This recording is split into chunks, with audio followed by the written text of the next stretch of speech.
Hello दोस्तों, welcome to my channel. मेरा नाम है नमन और इस वीडियो में हम बात करने वाले हैं ग्लोबल पोजीशनिंग सिस्टम या जीपीएस के बारे में। तो जिन लोगों को जीपीएस नहीं पता उन्हें बता दूं कि जो आपके फ़ोन में एक मोड होता है लोकेशन का, उसे ही जीपीएस कहते हैं। तो आज की वीडियो में हम जानने वाले हैं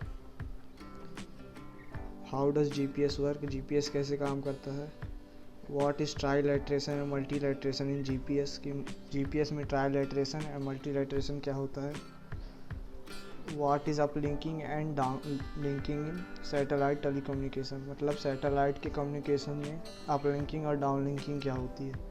लेकिन उसके पहले मैंने पिछले वीडियो में एक क्वेश्चन पूछा था कि what is the difference among cyclones, hurricanes and typhoons, मतलब साइक्लोन्स, हरिकेन्स और टाइफून्स में क्या डिफरेंस होता है। बेसिकली इनमें बहुत कोई ख़ास डिफरेंस नहीं है, बस इनके जो अलग अलग जगहों पे इनके नाम बस अलग अलग होते हैं। जैसे आपको यहाँ पे दिखाई दे रहा है कि ये इंडियन ओशियन में यहाँ पे साइक्लोन्स लिखा हुआ है और ऑस्ट्रेलिया के पास भी साइक्लोन्स लिखा हुआ है। इस वाले पार्ट में इन्हें टाइफून्स कहा जाता है। ये जो पैसिफिक ओशियन का पार्ट होता है जहाँ पे, जो कि चाइना की पास में है, यहाँ पे इन्हें टाइफून्स कहा जाता है और इस पार्ट में इन्हें हरिकेन्स कहा जाता है। ये बेसिकली बस साइक्लोन्स ही होते हैं, वही तूफ़ान होते हैं नॉर्मल वाले। तो बस इतना ही इनमें डिफरेंस होता है और कोई डिफरेंस नहीं है, बस इनका नाम अलग अलग होता है अलग अलग जगहों पे। तो अगर आपने पिछला वीडियो नहीं देखा है तो आप जाके देख सकते हैं, उसमें मैंने बहुत सारी चीज़ें साइक्लोन्स के बारे में बताई हैं। तो अब यहाँ आगे बढ़ते हैं। सैटेलाइट में जो जीपीएस का कैसे काम होता है उसके बारे में हम यहाँ पे जानेंगे। तो सबसे पहले जब हमें अपनी लोकेशन पता करनी होती है तब हम अपने फ़ोन का यूज़ करते हैं। तब वो जो फ़ोन होता है उसका जब मोड ऑन हो जाता है, लोकेशन वाला मोड, तब वो सैटेलाइट्स को ढूंढता है कि उसके आसपास कौन सी सैटेलाइट्स हैं। मतलब जो अभी जहाँ पे भी वो फ़ोन है वहाँ पे उसके आसमान में कौन सी सैटेलाइट्स हैं उनका वो पता लगाता है। कि जब उसे सैटेलाइट्स मिल जाती हैं तब उन सैटेलाइट्स को वो सिग्नल भेजता है और उन सैटेलाइट्स को अपनी जगह पता होती है कि वो अभी कहाँ पे हैं इस वक्त पे। फिर जो फ़ोन होता है वो उनके सिग्नल को समझता है और उसके हिसाब से जो भी वो सिग्नल भेजती हैं उसके हिसाब से वो अपनी पोजीशन का पता लगाता है। तो इसमें क्या होता है कि जैसे कि यहाँ पे मान लीजिए आप कहीं पे यहाँ पे आपको पता नहीं कि ये कौन सी जगह है, तो आपने अपना लोकेशन ऑन किया, तब जो फ़ोन होता है वो आसपास की सैटेलाइट्स को सिग्नल भेजता है। मतलब जो उस समय जो आसमान पे सैटेलाइट्स होंगी उनको वो सिग्नल भेजता है। तो पहले मान लीजिए इस सैटेलाइट को उसने सिग्नल भेजा, जब उससे पता चल गया कि यहाँ पे ये सैटेलाइट्स अभी आसमान में हैं, तो उन सैटेलाइट्स को सिग्नल भेजता है।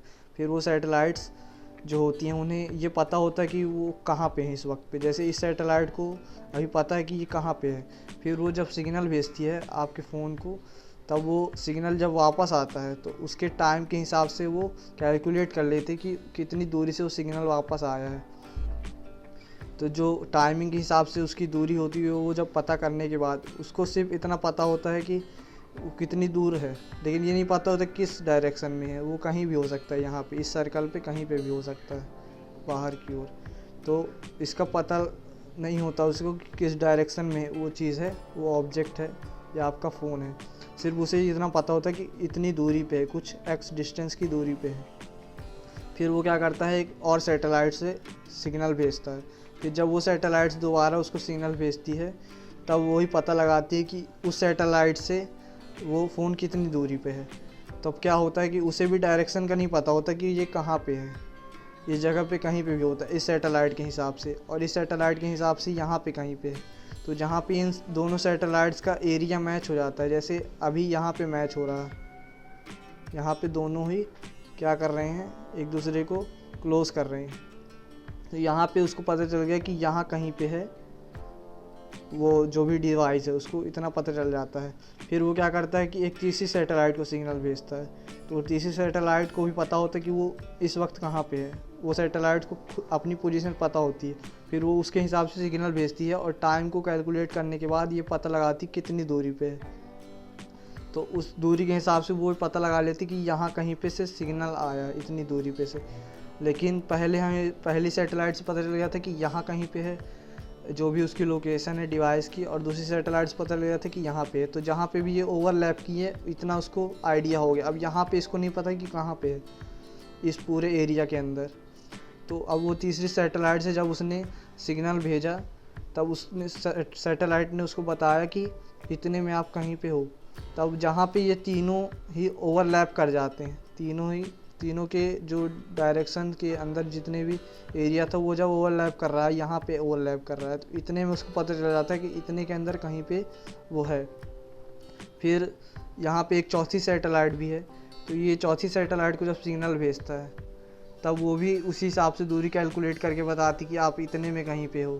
लेकिन हमें क्या करना है कि हमें सबके ओवरलैप्स देखने, कहाँ पे सब ओवरलैप कर रहे हैं। तो पहले 2 यहाँ पे ओवरलैप कर रहे थे, फिर जब तीसरी सैटेलाइट से गए तो इतने में ओवरलैप करने लगे, और जब चौथी सैटेलाइट्स का भी लिए तो इसका जो ग्रीन पोर्शन जितना आ रहा है उतने के अंदर उसे कहीं पता चल जाता है।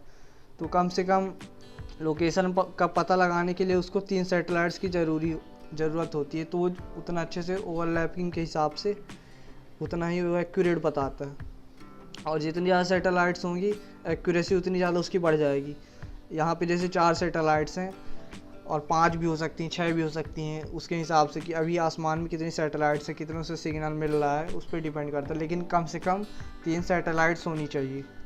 तो ये जो 3 सैटेलाइट्स के द्वारा जो इसके लोकेशन का पता लगाया जाता है, इसको ट्राइलेटरेशन कहते हैं। और जब 3 से ज़्यादा सैटेलाइट्स होती हैं, जैसे यहाँ पे आपको दिखाई दे रहा है कि 6, 7, 8 करके विजुअल सैटेलाइट्स यहाँ पे दिखा रहा है, तो ये जो अर्थ में ये वाला जो पॉइंट है, रेड वाला पॉइंट, उसके स्टेट में जितनी भी सैटेलाइट्स हैं वो तो उसको सिग्नल भेजती हैं, और फिर उन सैटेलाइट के सिग्नल के हिसाब से वो अपनी लोकेशन को एक्यूरेटली पता लगा लेता है।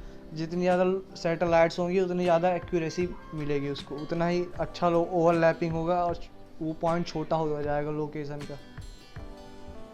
तो ये था जीपीएस की वर्किंग। और ट्राइलेटरेशन और मल्टीलेटरेशन बहुत सिंपल सी चीज़ है, इतने भारी भरकम से वर्ड भारी लगते हैं। और इसके अलावा जो सैटेलाइट टेलीकम्युनिकेशन में अपलिंकिंग और डाउनलिंकिंग क्या होती है, तो इसमें कुछ नहीं होता। जो हमारे ग्राउंड में जो भी रिसीवर वगैरह होते हैं, ग्राउंड स्टेशंस होते हैं या दूसरी डिवाइस होते हैं सिग्नल भेजने वाली या रिसीव करने वाले, तो वो जब क्या करते हैं, जब ग्राउंड से स्पेस में किसी सैटेलाइट को सिग्नल भेजते हैं तो उसको अपलिंक कहते हैं या अपलिंकिंग कहते हैं। और जब वो सैटेलाइट्स ग्राउंड में सिग्नल भेजती हैं तो उसे डाउनलिंकिंग कहते हैं। बस जब ऊपर जा रहा है तो अपलिंक और नीचे आ रहा है तो डाउनलिंक। तो ये भी बहुत सिंपल सी चीज़ है, भले ही भारी भरकम सा वर्ड लगता है। बेसिकली वैसे तो बहुत ज़्यादा कॉम्प्लेक्स चीज़ होती हैं सब, लेकिन मैंने एकदम सिंपल वे में समझा दिया है कि ऐसा क्यों होता है और कैसे होता है। ये जो सैटेलाइट्स आपके लोकेशन का पता लगा लेती हैं बिना किसी इंटरनेट के।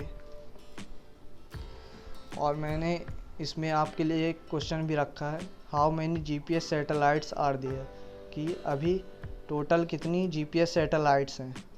अगर आपको पता है तो आप कमेंट कर सकते हैं या गेस भी कर सकते हैं, और मैं इसका आंसर अगले वीडियो में दूंगा। और आप मुझे अगले वीडियो के लिए टॉपिक्स भी सजेस्ट कर सकते हैं। आपने अभी तक चैनल को लाइक, शेयर और सब्सक्राइब नहीं किया तो जल्दी सब्सक्राइब कर दो। Bye bye.